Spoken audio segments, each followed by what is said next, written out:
Here we go. All right, we're back. Okay, now this slide here mostly is for folks that are going to be watching the video afterwards. So I want them to be able to find the links that we're going to be using tonight. Okay, so if you have your text handy, that's going to be great. You're going to need that text and translation here. All right. So my goal here tonight is that we will delve into the story that we're going to be reading on Good Friday. This year we are in Lent. We're in the book of John in Lent, and on Good Friday, what we'll be reading is John chapters 18 and 19. And that's exactly what Bach used when he wrote this St. John Passion. So you're going to hear word for word the same text that we'll be reading on Good Friday, only in this case, it's set to music by Bach. And I want you, as you're listening, I want you to put yourself into the story, because Bach provides that opportunity for you. You can experience the story as it unfolds, and what he intended for you to do was to consider your response, what you're feeling, what you're thinking, how you're responding to this story. It's the greatest story ever told. And I just want to share really quickly a personal story from my experience. After I finished my master's degree in violin performance, I was invited to go to Amsterdam to study music for a year. And when I was there, it just happened that my teacher, actually I was studying voice, was what I was doing. I was specializing in studying early music, which is music from this time period, Bach and earlier. And my teacher actually was known for singing the role of Jesus in the St. John Passion. And so if you can imagine the winter in the Netherlands, it is very cold, very gray. And I had just lived through the entire winter. Here we were at around March, and the tulips were just starting to pop up. Just little signs of spring were starting to like show themselves. And right around that time, right before Easter, all of a sudden I started seeing announcements of the St. John Passion being performed all over the Netherlands. And that's because in the Netherlands, they love Bach's St. John Passion and the St. Matthew Passion almost as much as Americans love the Messiah by Handel. They love it so much that if you really wanted to, in the week before Easter, you could probably go and hear a performance every day if you were willing to drive just a little ways. So, if you can imagine, here I am, a student, I'm far, far away from home, and this was before email and text messages, or even phone calls were pretty expensive too. So I was feeling quite, alone in this cold, dreary land. And all of a sudden, the most beautiful music I could ever have imagined, telling the story of my Lord and Savior dying for me, that just made Easter come alive to me. So that's my story, and I hope that as you experience the music, you're going to find something special in it for yourself too. And I love this quote by Andrew Peterson. He said that anyone at all in the world would set their sad heart and tired hands to working beauty out of chaos is a monument to grace. It reminds us of light and high beauty, and it laments the world's great sorrow. It gives the heart language to rejoice and language to mourn. That's what this music does for me. Okay, so here's a little background, just a little background about the music. Bach wrote this in 1725. He actually started it in 1724. It was revised just a little bit. He was only 40 years old, and it was performed the very first time at the Good Friday Vespers that year in Leipzig, Germany. So he was relatively new to this post.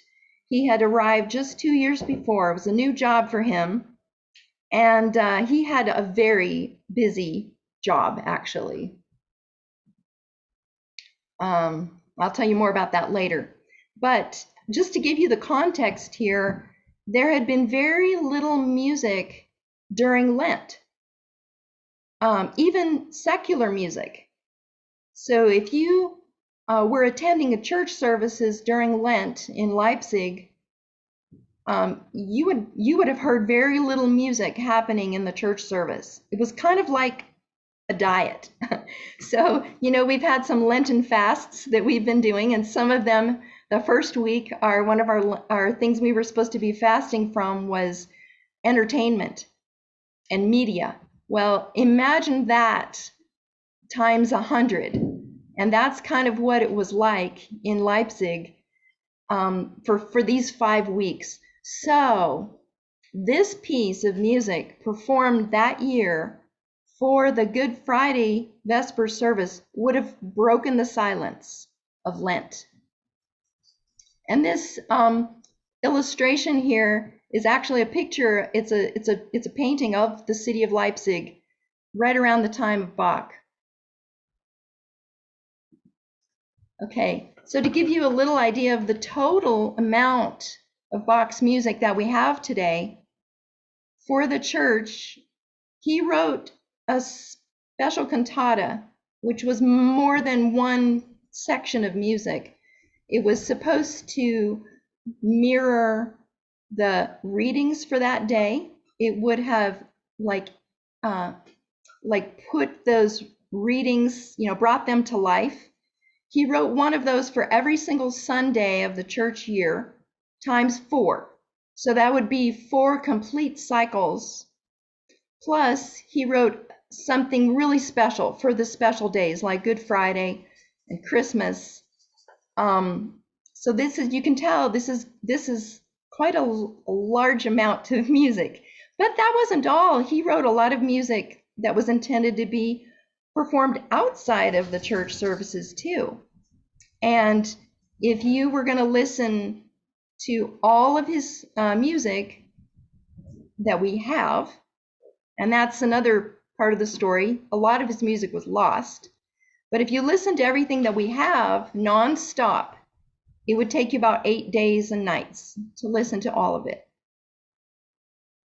One thing that I think is really amazing about Bach is that every single piece that he wrote, for him, it was an act of worship.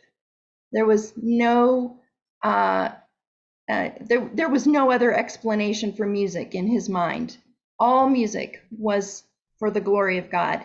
And in his way of reminding himself of that, when he began to compose a piece of music, he would write at the top, Jesu Juva, or Jesus help. And when he got to the end, he would write Soli Deo Gloria, for God's glory alone. And this illustration that you see here it shows that at the end of one of his compositions, Soli Deo Gloria. Okay, so now this tradition of telling the story of the Passion of Christ in drama goes back way, way, way before Bach. Goes back to medieval times. And this is continuing even today in Germany. So if you, maybe you've heard of the Oberammergau passion play in Germany where you can go and watch a dramatized version of the Passion. That's been going on for, gosh, couple thousand of years, I think. And so you have to think of Bach as being part of that tradition. He was carrying that on through his music. His most famous passions that we have that have survived are the St. Matthew and the St. John Passion. And of those two, the St. John Passion is the one that's, I think of it as being action-packed. It's quite dramatic. You're going to see when you listen to it. He follows the theme of the book of John, which is Jesus' identity as our long-awaited promised Messiah, the Son of God. That's the theme, and you can hear that coming out in the music. Okay, so there's one story from John chapters 18 and 19, but it's told from 3 different perspectives. And this I think is going to help you really, really appreciate what's going on in the way he wrote the music. First, we have the biblical narrative, and that is coming from the time of Jesus. Just the story, word for word, from John chapter 18 and 19. But then you also have the perspective of an individual believer responding to that story. And that is something that goes beyond time. It's for all time. It's not only for the people in Leipzig listening to it in 1724, but for us today. And that perspective comes through in the solo arias that are being sung by just individual singers. They're sort of commenting on the story, talking about how they're feeling as they're watching the story unfold. And then the last perspective is the congregational hymn. And this is the response of the church, our response, here and now. And this is sung by the choir, and these are called chorales. So the poems that were used for the arias and the chorales were taken from theologians that Bach knew, and they were respected in the Lutheran tradition, because Bach was definitely Lutheran. He lived about 150 years after Luther. Okay. So here's one of my favorite lines of poetry from the other Passion, the St. Matthew Passion. And we're probably, well, we might get to sing this hymn. It's very famous. We might get to sing it around Good Friday. It's from O Sacred Head, Now Wounded. The 3rd verse says, "What language shall I borrow to thank thee, dearest friend, for this thy dying sorrow, thy pity without end? O make me thine forever, and should I fainting be, Lord, let me never, never outlive my love for thee." And I think Bach was, through his life, he was searching for a language to thank his Lord. And this music is what you hear. This is his language. This is his way of communicating his great love, personal faith for Jesus. So the whole idea here is, from his perspective, his point, his purpose in writing this music was for us to remember the story, enter into the story, and then respond to it personally. I think it's kind of important to remember that he never wrote this music for the concert hall. This was written for a church worship service. So I wonder at this point right now, does anyone have any questions or anything you're wondering about?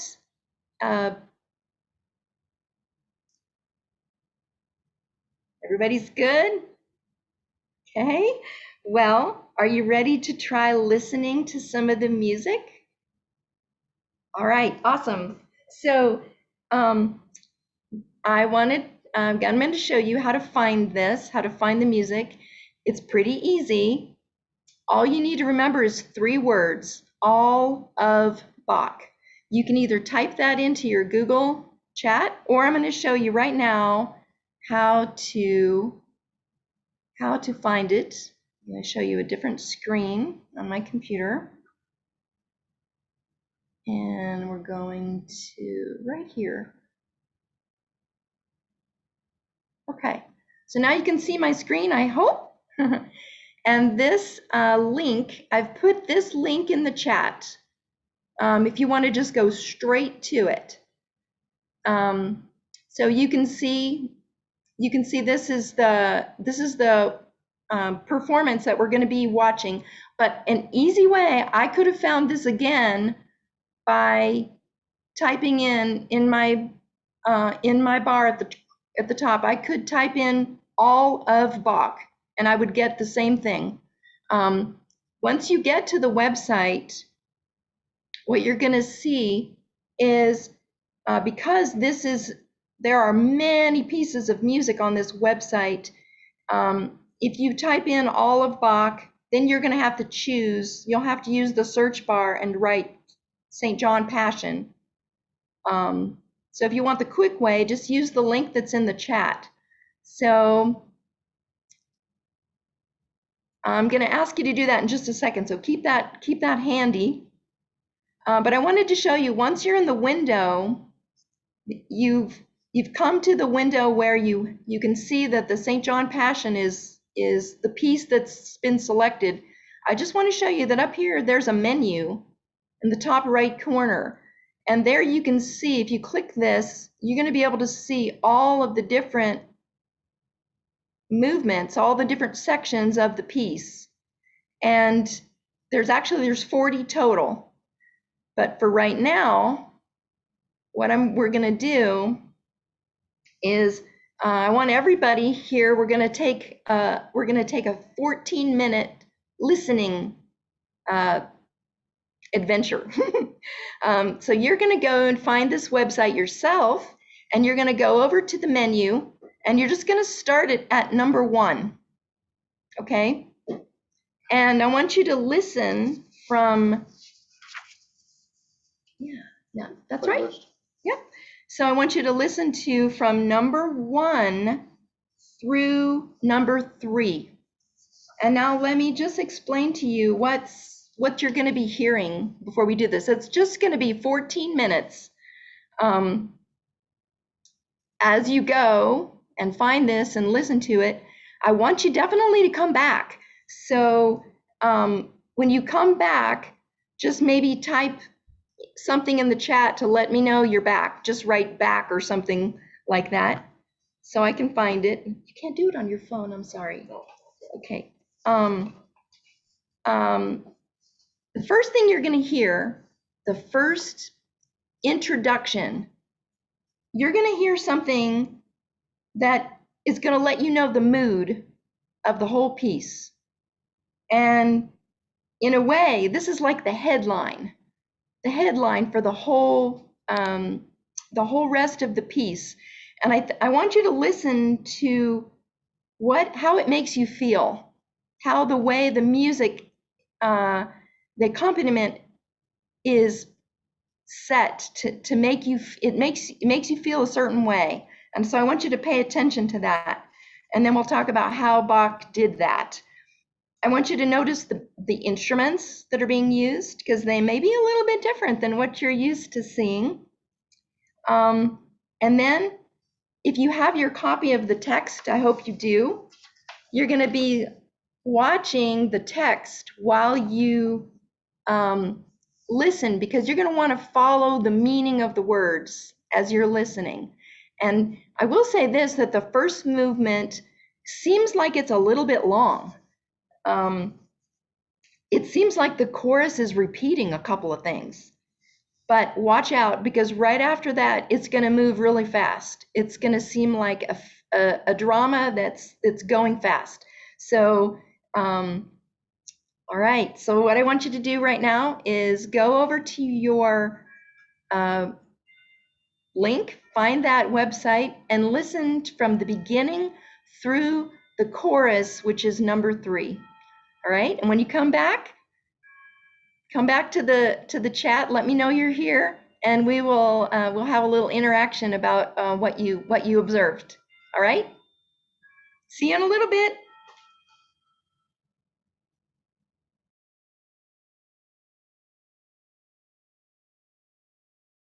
Okay. There's a couple of people still listening.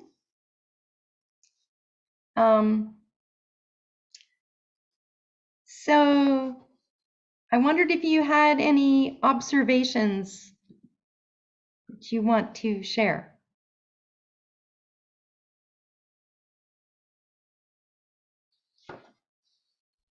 First of all, did you notice, what did you notice about the mood of the music at the beginning?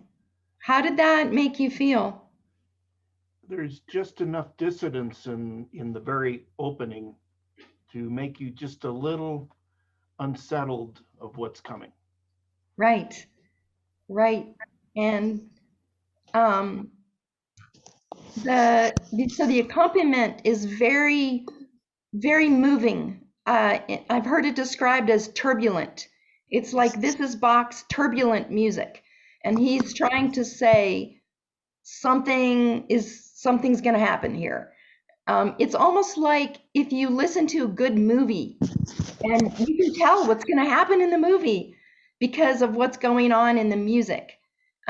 In fact, you're going to hear that turbulent kind of feeling several times, a bunch in this piece. And Bach uses it, there's a name for it, it's called leitmotif. Leitmotif, it's a German word actually. And this idea that you attach a certain sound of a type of music to the action that's happening in the story. Well, we've all heard that in Star Wars, but at the time of Bach, no one else was doing that. It was kind of a new idea for him. And I think you're gonna hear how he makes the action come alive by how he creates the music. Did you hear that the way the chorus? Oh, sorry, Joe, were you going to say something?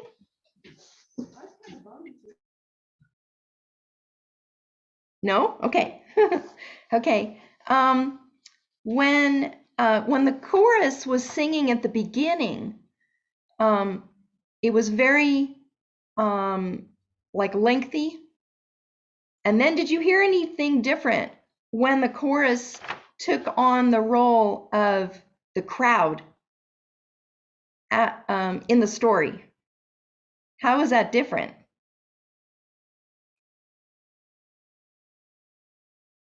Father Matt's thinking, but he's not. Okay, great. Go. Is it fair to say, I don't know, maybe I'm not using the right language, but is it fair to say at the beginning that it was sort of ethereal and sweeping and broad and sort of deep and huge, right? And yes. And then when they were with the chorus, it was sort of boom, boom, boom, right in the moment sort of thing. Is that right? Fair to say? Yes, that's absolutely right. And so what you're going to hear a lot more of that coming up, because the chorus is actually having two roles in this. The chorus is taking the part. Remember, we talked about in the chorales, the chorus is going to represent the church responding to the story. But the chorus is also going to be the crowd in the crowd scenes. So yeah, like in the line where they say, the evangelist says, who are you seeking? Or Jesus says, who are you seeking? And the evangelist says, and they said, and then you hear the choir going, Jesus, Jesus, Jesus of Nazareth. And it's like you're right there in the crowd. So you're going to hear a lot more of that. And in fact, the way Bach does it, he makes those little sentences short and choppy, and it sounds like shouting. And it almost sounds like, as it goes along, it almost sounds like there's more and more people being added to it. So that's pretty effective. I wanted to mention that the last chorus that we heard, number 3, the words, "Oh great love, oh love beyond measure, that brought you to this path of martyrdom." This is actually a tune, "Ah, Holy Jesus," that was written by another composer, maybe about 50 years before Bach, and so he was using a tune that he really loved and that the people would have recognized. So they would have recognized this as one of their favorite hymns that they'd sung many times. And actually, Bach used it twice in the St. John Passion, and he used it once in the St. Matthew Passion. So I think it's pretty neat that he wasn't just, not everything in this whole piece was brand new music. He brought back things. It's almost like he was saying to the people listening, hey, remember that? And it was a way to, call back to their memory the text, the words, the music that they were familiar with. Okay.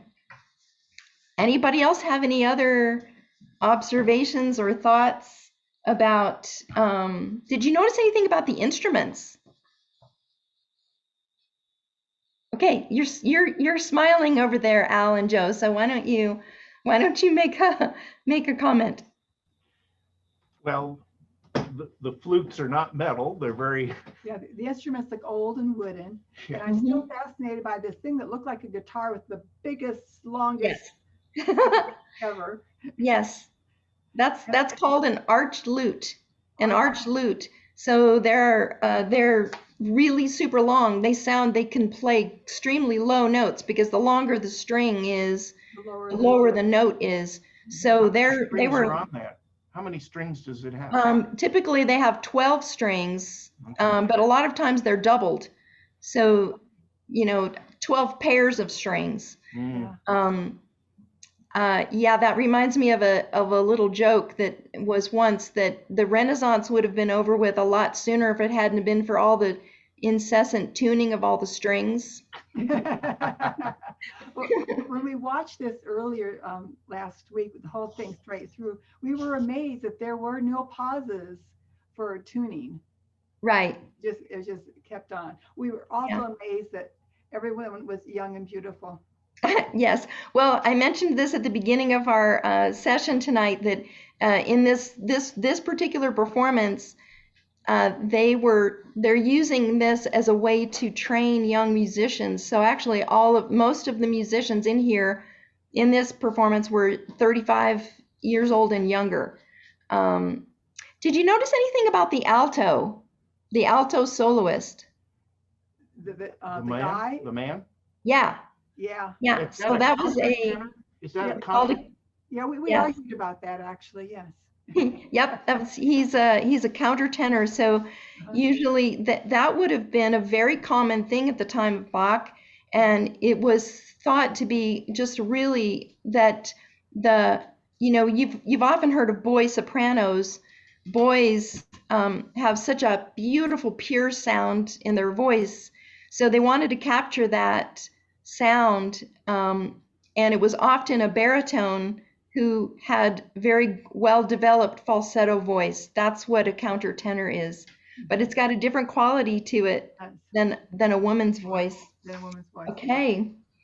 All right. So I'm glad you noticed all of that. Okay. Now I want you to look now at your text. Jerry, I don't mean to interrupt. just a quick word to our brother John that he has his video on. I'm not sure if he's aware of that. Okay.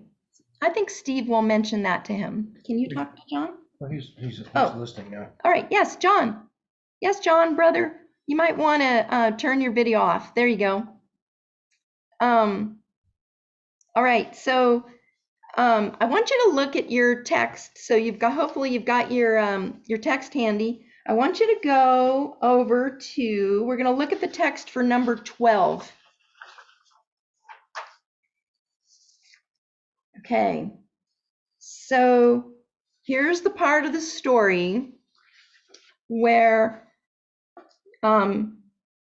Jesus has been, he's been bound. He's been taken to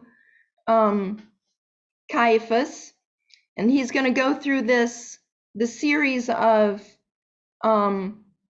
the questioning, and this is also the scene where Peter is asked, "Are you one of the disciples?"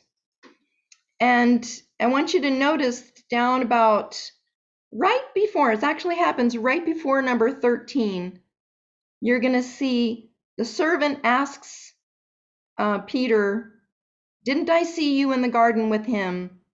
And then the evangelist says, "Then Peter denied it again, and just then the cock crew. Then Peter recalled Jesus' words and went out and wept bitterly." Now, one of you, maybe someone that really knows the text of John chapter 18, I wonder if you can tell me if you notice anything about that.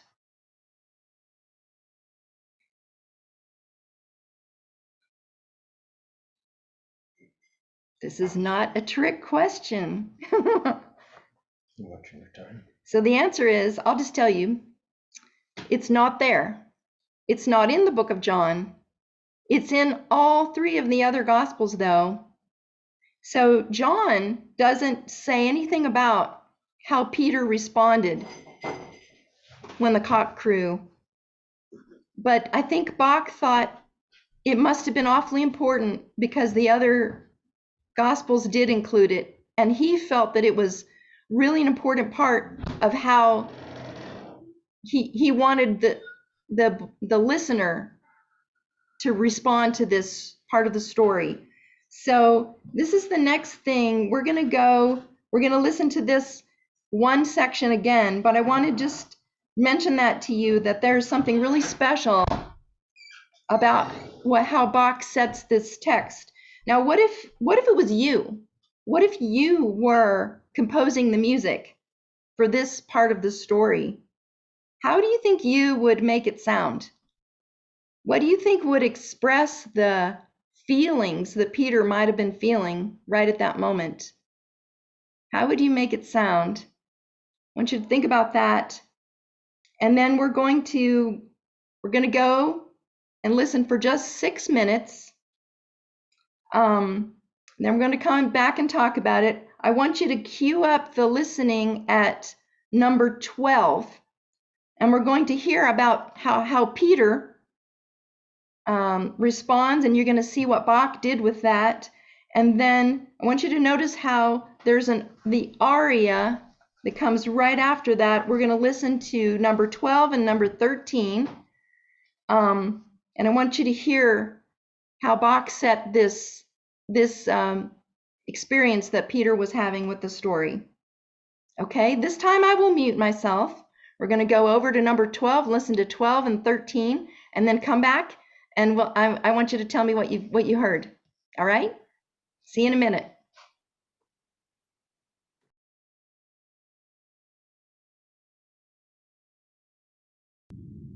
Great. Okay. All right.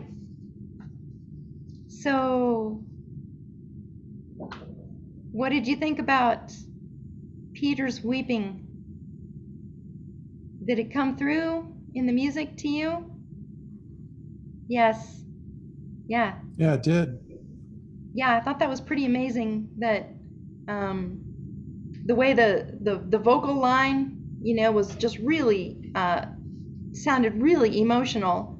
And then at the very end of the aria, it just ends very abruptly, which is kind of unusual in the whole scheme of things. It's not very normal for it to just like end like that.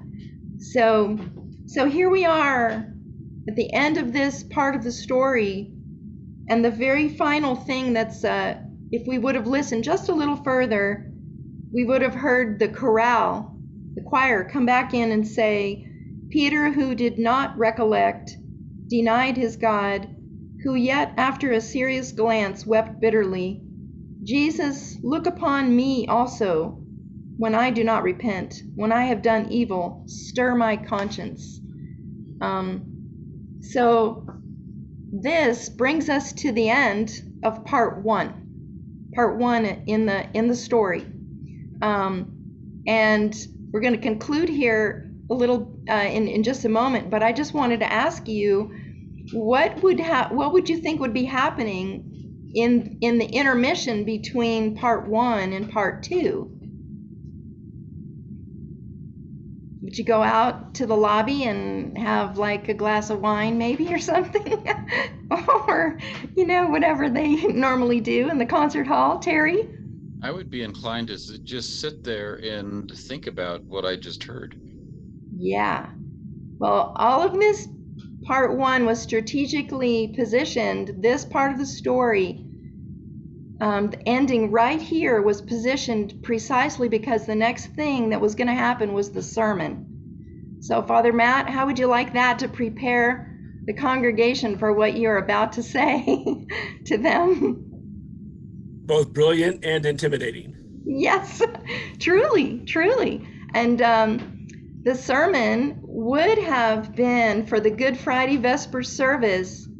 After listening to that, the congregation would have listened to a sermon which was probably about an hour long.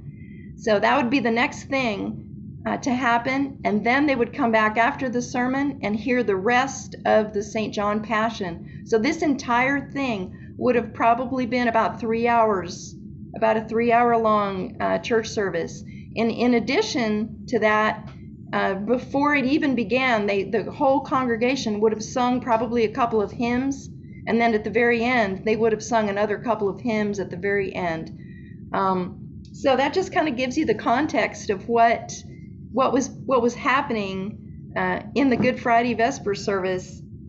And now, what I'm hoping that you're going to be able to do, since you found the website, you know how to find this piece. What I'm really hoping that you will do is during this next week, you will listen to at least all of part one, and maybe even a little bit beyond part one. Actually, part two is quite a bit longer than part one. So I think it would be really awesome if you could listen, and then when we come back next week, you'll have more to share about what you saw, what it meant to you, what you noticed about the music and about the story. So you've got a homework assignment. Now you know where to find the website, and you can listen to it for yourself. And I've got one more thing to share with you here. Yes, here we are. So this was where we ended up. If you want to find this website, here's the easy way to do it. A couple of different possibilities. And then I just wanted to make this last comment that sacred art is about participation. It's not about performance. It's not about sitting and watching someone else. It's about you taking a part in the music and taking it into yourself. And I really feel that the purpose of art like this is to reveal something about the divine to us, and at the same time cause something of the image of God to be awakened in us. It invites me to meditate on God, to soak in some truth that will then become a part of my soul. And that's what I truly hope you will be able to enjoy with this music. I know several people that try to listen to the entire St. John Passion or the St. Matthew Passion sometime during Holy Week. For me, that's always been a really special part. Ever since I heard it the very first time when I was a student in Amsterdam, it's always been a special part of my Holy Week devotion. And this photo here is actually the interior of the Thomas Kirche in Leipzig, where Bach would have performed this music.